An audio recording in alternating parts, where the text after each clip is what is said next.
Hello everyone, मैं मिथुन सिंह स्वागत करता हूं आप सभी का। आशा करता हूं आप सभी बहुत अच्छे होंगे।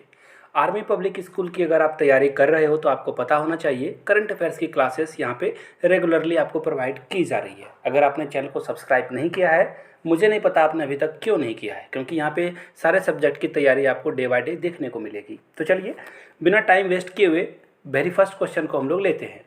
न्यू पीएम, देखिए श्रीलंका के ये नए पीएम बन चुके हैं, इनका नाम याद रख लीजिएगा। और श्रीलंका में जैसे सिनेरियो बन रही है, हो सकता है कि जब आप ये वीडियो देखिएगा तो हो सकता है कि नए वहाँ पे पीएम या प्रेसिडेंट बन चुके होंगे। तो फिलहाल रानिल विक्रमसिंघे इनका नाम है, ये नए प्राइम मिनिस्टर बने हैं। और इन्होंने अपने कैबिनेट में कितने मिनिस्टर को शामिल किया है, how many minister into his cabinet, ये आपको बताना है। 1, 2, 3 या 4। अब आप बोलोगे कि कैबिनेट मिनिस्टर में तो बहुत सारे होते हैं, कम से कम 15-20 मिनिस्टर तो होते ही हैं।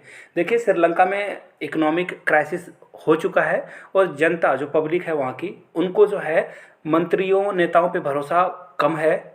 आप लोगों ने बहुत सारे वीडियोस को देखा होगा कि जहाँ पे कैसे प्रेसिडेंट हाउस में वो बाथ टब में नहा रहे थे और भी डिनर टेबल या टीवी या सोफ़ा पे वो सो रहे थे। तो ये चीज़ें आई थी वहाँ से, बहुत डिस्टर्बिंग न्यूज़ था वो। फिलहाल आंसर की ओर हम लोग बढ़ते हैं। न्यू लंकन पीएम, जिन्होंने 4 मिनिस्टर को अपने कैबिनेट में इंक्लूड किया है, याद रखिएगा इस बात को। और जो सबसे इम्पोर्टेंट मिनिस्टर का नाम है वो है जीएल पेरिस, जो कि फॉरेन मिनिस्टर है, याद रखिएगा इस बात को। और जो रूलिंग पार्टी है अभी श्रीलंका की, उनका नाम क्या है, देखिए इनका जो शॉर्ट फॉर्म है वो मैं आपको बता देता हूँ, SLPP। याद रखिएगा इनका नाम क्या है, SLPP शॉर्ट में। चलिए अगले क्वेश्चन की ओर हम लोग बढ़ते हैं। नेक्स्ट क्वेश्चन आपके सामने ये रहा। बिप्लब देब, याद रखिएगा बिप्लब देब जो है कहाँ के सीएम थे, जिन्होंने क्या किया है, रिजाइन कर दिया है। क्या ये मिजोरम के, आसाम के, त्रिपुरा के या सिक्किम के चीफ मिनिस्टर थे? बिप्लब कुमार देब, जो कि बहुत ही कंट्रोवर्शियल स्टेटमेंट देते थे और अजीबोगरीब स्टेटमेंट देते थे, जिनका फैक्ट से कोई लेना देना नहीं होता था। तो इन्होंने फाइनली रिजाइन कर दिया है। आपको मैं बता दूं ये कहाँ के चीफ मिनिस्टर थे, तो देखिए ये त्रिपुरा के चीफ मिनिस्टर थे। त्रिपुरा में बहुत दिनों तक कम्युनिस्ट पार्टी का सरकार वहाँ पे गवर्नर करती थी। उसके बाद फाइनली बीजेपी ने उस क्षेत्र को ग्रैब किया और वहाँ पे जो सीएम है बिप्लब कुमार देब को बनाया गया, लेकिन उन्होंने जो है बिल्कुल जनता के अनुरूप काम नहीं किया, जिसके कारण इनको रिजाइन देना पड़ा है। फिलहाल अगले क्वेश्चन की ओर हम लोग बढ़ते हैं। सेरेना विलियम्स, आपने नाम सुना होगा इनको। और इन्होंने कितने मैच जीत कर स्टीक की बराबरी कर ली है? स्टीक एक और खिलाड़ी है, उनकी बराबरी इन्होंने करी है। 12 मैचेस जीतकर, 27 मैचेस जीतकर, 18 या 36। तो देखिए इसका जो राइट आंसर होगा सेरेना विलियम्स के बारे में। और यहाँ से आप देख पाओगे, has another women such a hot streak, जो इन्होंने मैंने बताया था इनकी कंपोनेंट थी, उनके same number of consecutive number, यानी कि लगातार इन्होंने जो मैचेस जीते हैं 2014 से लेकर 2015 तक।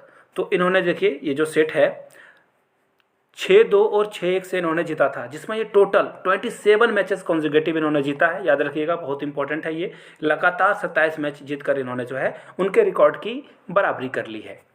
अगले क्वेश्चन की ओर हम लोग बढ़ते हैं। नेक्स्ट क्वेश्चन आपके सामने ये रहा। शेख मोहम्मद बिन जायद जो नए प्रेसिडेंट चुने गए हैं किस कंट्री के हैं? कतर, यूएई, ईरान या कुवैत के? तो देखिए इसका जो राइट आंसर होगा, याद रख लीजिएगा, शेख मोहम्मद बिन जायद यूएई के नए प्रेसिडेंट चुने गए हैं। आप लोगों से छोटा सा सवाल, बहुत ही ईजी है, तो आप लोग नीचे कमेंट करके बताइएगा यूएई का फुल फॉर्म क्या है, इसकी कैपिटल क्या है, साथ में इसकी करेंसी क्या है। अब बोलोगे इतना यूएई के बारे में जानने की क्या ज़रूरत है? देखिए यूएई हमारा बहुत ही पार्टनर, यूएई के साथ हम लोगों का बहुत ही घनिष्ठ है, बहुत डीप रिलेशन है हमारे साथ, इंडिया के साथ। तो हो सकता है कि क्वेश्चन वहाँ से पूछा जाए। फिलहाल अगले क्वेश्चन की ओर हम लोग बढ़ते हैं। Recently which country bans wheat export? देखिए गेहूं के निर्यात पर, यानी कि हम जो है निर्यात दूसरे देश को नहीं करेंगे।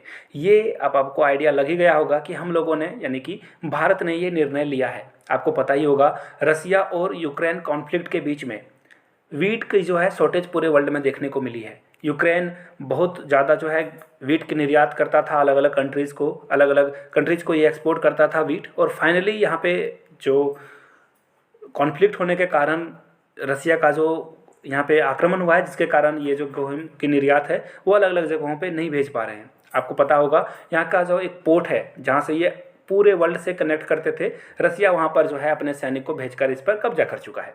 तो फिलहाल राइट आंसर होगा इंडिया। अब आप बोलोगे कि इंडिया पे किसने चढ़ाई कर दी कि हम लोगों ने वीट पे जो है अलग अलग देशों को बेचना बंद कर दिया है। तो देखिए इसका रीज़न है, हम लोग नहीं चाहते हैं कि हम लोग के यहाँ फूड शॉर्टेज हो जाए, तो इसलिए हम लोगों ने वीट जो है अभी फ़िलहाल बंद कर दिया है कि बाहर ना जाए।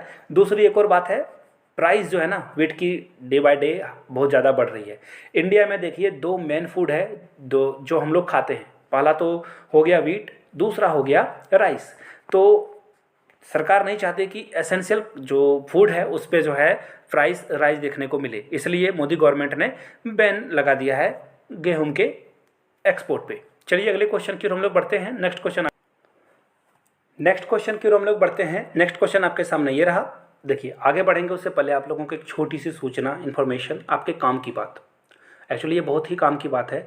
अगर आप आर्मी पब्लिक स्कूल में CSB एग्ज़ाम को क्लियर करने के लिए सिंसियर हो, अगर आप क्लियर करना चाहते हो सचमुच में, सच्ची मुच्ची का अगर क्लियर करना चाहते हो, तो आप 599 में मेरे हैंड रिटन नोट्स ले सकते हो, जो कि आपके एग्ज़ाम के लिए ना बिल्कुल रामबाण होगा। इसे आप ले सकते हो सिर्फ 599 में। यहाँ से मेरी ईमेल आईडी देख लो, yourmithunsingh@gmail.com पे मेल कर लीजिए। इंस्टा पे हो तो मुझे फॉलो कर लीजिए @imithunsingh। इसमें previous year question paper included है। जो लोग बहुत ही प्रतिभाशाली हैं, खुद से नोट्स उन्होंने तैयार कर लिया और तैयारी कर रहे हैं, तो प्रीवियस ईयर क्वेश्चन पेपर वो ले सकते हैं बिल्कुल 100 रुपीज़ में। और इससे आपको आइडिया लग जाएगा कि आर्मी स्कूल में क्वेश्चन कैसा पूछा जाता है। जिन्होंने नोट्स तैयार नहीं किया है वो नोट्स ले लें, जिन्होंने खुद से हैंड रिटन नोट्स तैयार कर लिया है उन्हें नोट्स खरीदने की ज़रूरत नहीं है, बिल्कुल नहीं खरीदें, अपना पैसा बचा कर रखें। अगले क्वेश्चन की ओर हम लोग बढ़ते हैं। फिलहाल आपको बस ये बताना है कि AFC एशियन कप 2023 जो कोविड-19 केसेस बढ़ने के कारण इस कंट्री ने ना बैकआउट कर दिया। इन्होंने कहा कि हम होस्ट नहीं कर रहे हैं, मेजबानी से हम लोग पीछे हट रहे हैं। उस कंट्री का नाम आपको बताना है, रसिया, चाइना, उत्तर कोरिया या जापान। तो देखिए इसका जो राइट आंसर होगा, चाइना में, देखो एक्चुअली चाइना में आप बोलोगे कि चाइना में तो सबसे पहले उन्होंने जो है वैक्सीन वगैरह भी खोज लिया था और उन्होंने बताया कि सारे कंट्री में उन्होंने वैक्सीनेट करा दी है, बूस्टर डोज वो 3 और 4 टाइम्स दे चुके हैं। देखिए चाइना में है डिक्टेटरशिप, जी हाँ चाइना में डिक्टेटरशिप है, जिसके कारण सरकार वही बातें बाहर आना देती है मीडिया में जो उनके लिए सूट करे। तो इसलिए चाइना कुछ भी अगर बोलता है कि उन्होंने सारे अपने आबादी को वैक्सीनेट कर दिया है, तो ये बिल्कुल सरासर गलत है और इसके नतीजे आपको अभी जो है देखने को मिलेगा। इसका रीज़न क्या है? देखिए चाइना में ना प्रॉब्लम बहुत ज़्यादा बढ़ गई है। बहुत सारे लोग अभी भी कोविड-19 के जो है चपेट में आ रहे हैं। बहुत सारे कंट्रीज़ जो सिटीज़ हैं, उस सिटीज़ में आपको जो है देखने को मिलेगा कि वहाँ बहुत ही स्ट्रिक्ट लॉकडाउन लगाया गया है। तो फिलहाल चाइना ने कहा कि चलो हम नहीं करा पा रहे हैं क्योंकि कोविड-19 के केसेस यहाँ पे बहुत ज़्यादा बढ़ चुके हैं। तो चलिए अगले क्वेश्चन की ओर हम लोग बढ़ते हैं। आपको बस ये बताना है कि निम्नलिखित में से कौन सा संगठन, कौन सा इंस्टीट्यूट जो है इंडिया के डिसीजन को, इंडिया ने एक्चुअली अभी आपने पढ़ा होगा कि बैन कर दिया है वीट एक्सपोर्ट को, तो कौन सा जो समूह है, कौन सा इंस्टीट्यूट है, ग्रुप है कंट्रियों का जिसने इसको क्रिटिसाइज़ किया है? G7 ने, SCO ने, आसियान कंट्री ने या फिर ब्रिक्स कंट्री ने? तो देखिए यहाँ से आप देख पाओगे G7। एक्चुअली G7 को सबसे ज़्यादा गेहूं की ज़रूरत है। हम लोग तो चावल भी खा के रह लेंगे, लेकिन G7 में जो कंट्रीज़ आती है ना, उन सारे कंट्रीज़ को चाहिए वीट। बिना वीट के इनका काम चलेगा नहीं। तो इन्होंने क्या कहा इंडिया को कि आप लोग गलत टाइमिंग में वीट के एक्सपोर्ट पे बैन लगा रहे हो, आप प्लीज़ बैन हटाइए। देखिए एक्चुअली इंडिया ने ना जैसे टर्की को, इनको जो है अपना गेहूं भेजा, इन्होंने टर्की ने लौटा दिया वापस और कहा कि आपके गेहूं में खराबी है, कीड़े निकल रहे हैं। आपको पता ही होगा आशीर्वाद आटा के बारे में। आशीर्वाद आटा जो है इंडिया में सबसे टॉप ब्रांड में से नंबर 1 आता है और आशीर्वाद आटा ने अपने जो वीट को एक्सपोर्ट किया था, अच्छे गेहूं को एक्सपोर्ट किया था टर्की के साथ। हम लोगों का 36 का आंकड़ा है, जिसके कारण G7 कंट्री ने कहा कि चलो ये टर्की ने कहा कि चलो हम गेहूं आपके नहीं ले रहे हैं, इसमें कुछ जो है खराबी है, कीड़े मकोड़े इसमें निकल रहे हैं। तो खैर इंडिया ने बढ़िया किया कि चलो हमारे गेहूं खराब हैं तो आप लोगों को लेने की ज़रूरत नहीं है। अगले क्वेश्चन की हम लोग बढ़ते हैं। देखिए एंड्रयू साइमंड्स, आप लोगों ने सुना ही होगा कि कार क्रैश में इनकी जो है मौत हो चुकी थी।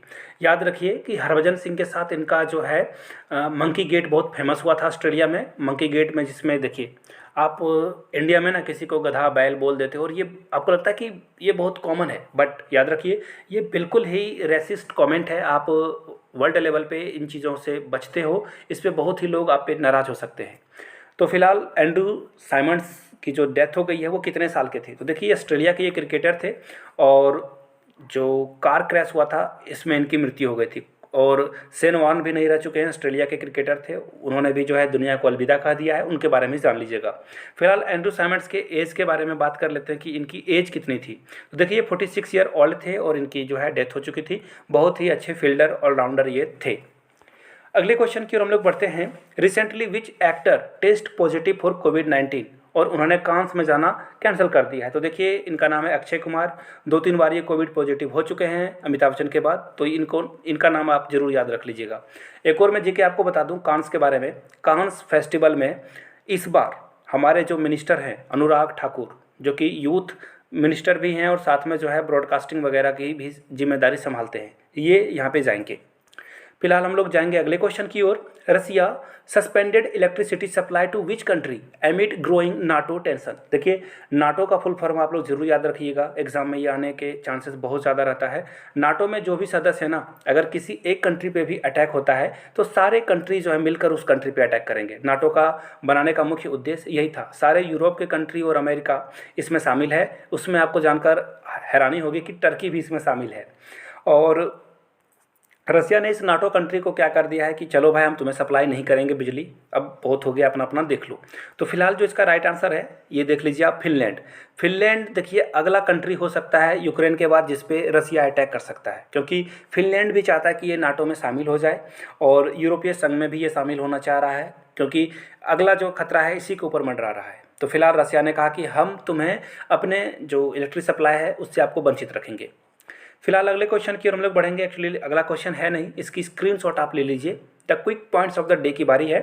Recently Google adds how many Indian regional language to the translate feature.